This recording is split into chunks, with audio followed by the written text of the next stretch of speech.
Tardes, nobres parlamentares, aos nossos servidores, aos nossos assessores, aos nossos estagiários, à comunidade que nos presenteia aqui de forma presencialmente e aqueles que nos acompanham pelo canal do YouTube. Senhores parlamentares, nós tivemos na semana passada acompanhando o prefeito a Brasília e encerramos inclusive a estada no Paraná aqui, juntamente com prefeitos de 399 municípios do Paraná, mais 35 do Mato Grosso do Sul, onde Itaipu se inova no sentido de distribuição de recursos para os municípios, não mais só os municípios lindeiros, mas terão projetos em 399 municípios do Paraná, mais os 35 do Brasil, do Mato Grosso do Sul. Senhores vereadores, na nossa estada em Brasília, o tema principal é reforma tributária. Nos preocupa e muito, inclusive, essa questão da perca de arrecadação dos municípios com produção primárias. Então, o pessoal do Rio Grande do Sul tem feito uma proposta de emenda ao Senado Federal, muito provável que nós devemos estar, inclusive, estudando um pouco mais sobre esse tema e ajudando os nossos irmãos gaúchos junto ao Senado Federal, no intuito de que nós não saímos menores do que entramos nessa reforma tributária, que é necessária, que precisa, uma reforma que simplifica o sistema tributário brasileiro, mas, no entanto, os municípios produtores não podem pagar essa conta, como é o caso de Toledo, outros municípios aqui do oeste do Paraná e mais 618 municípios, que a minha conta aumentou de 415 para 618. Também, Marcelo Marcos, tivemos lá com o ministro Renan Filho, ministro dos Transportes, que inclusive estão discutindo um texto constitucional sobre a questão do transporte das máquinas na travessia de rodovias aí. Então, ficou do deputado Sérgio Souza, mais a bancada do MDB do Rio Grande do Sul, na construção de um texto para que facilite a vida dos produtores rurais. Defender o agro de verdade é quando você tem ações concretas no sentido de que resolva os problemas, não só os problemas macros, mas os pequenos problemas também que precisam levar em consideração na geração, na construção de mais produção. Marcelo Marcos, nós tivemos em Brasília, além dessas questões de perca de arrecadação, com a reforma tributária, de outros assuntos de interesse do município, essa questão do ICM, que teve um probleminha ali em 2022 de redução imposta aos estados, está refletindo essa perca de arrecadação. Hoje nós temos os municípios que não estão no vermelho, os que não estão irão entrar no vermelho. Então tem uma PEC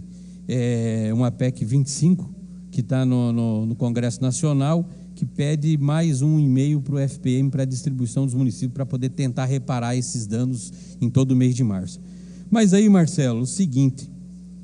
aqui atrás nós tentamos fazer uma reforma na Previdência, que era uma reforma leve para o servidor público, no sentido de equilibrar o déficit atuarial do nosso sistema, do regime próprio de Previdência, que hoje está em 1,2, 1,3 bilhões de déficit. Jair, então faltava 25 assinaturas, e agradecer todos os deputados que assinaram, e desde o dia 16 de agosto, então foi colhida 171 assinaturas de deputados federais, já numa conversa da CNM, já com o presidente do Congresso Nacional, com o presidente do Senado, Pacheco, com o presidente da Câmara Federal, Arthur Lira, para dar celeridade. Então, Gabriel Barley, a PEC 38 de 2023, ela acrescenta o artigo 40A, que coloca aos municípios, apenas 32% dos municípios com regime próprio de previdência fizeram suas reformas. Esses que não fizeram, com a inclusão do artigo 40A,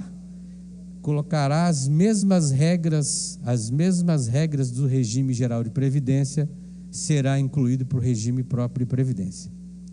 Então, talvez uma vantagem que tinha lá atrás, numa questão mais tranquila, mais simples, mais branda,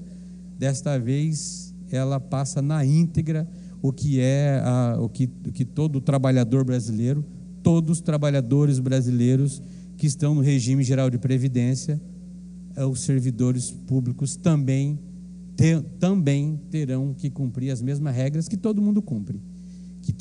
Que é uma regra que é para todos, então. Então, essa emenda foi protocolada no dia 16 de agosto, tem o compromisso do Arthur Lira, tem o compromisso do Pacheco para que o Congresso Nacional dê celeridade, porque estudos apresentados pela CNM apontam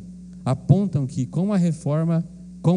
Oscar Gaspar, você da imprensa que muito bem nos representa aqui, 50% desse déficit ele deixa de existir somente com a reforma tributária.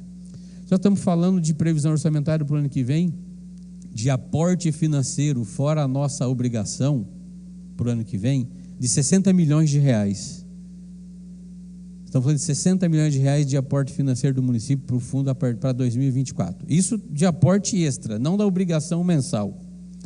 Colocando isso, Jair, juntamente com mais precatório que nós devemos ter em torno de 20, 25 milhões de reais, nós teremos no orçamento de 24, uma previsão orçamentária em torno de 85 milhões de reais apenas para pagamento de precatórias e para complementar o fundo de previdência do município.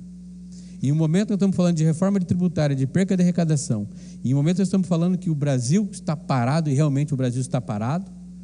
se está parado, deixa de arrecadar, menos arrecadação. Então, olha a diferença que faz. Por um lado, você tem a perca de arrecadação e, por outro lado, você tem um aumento de despesas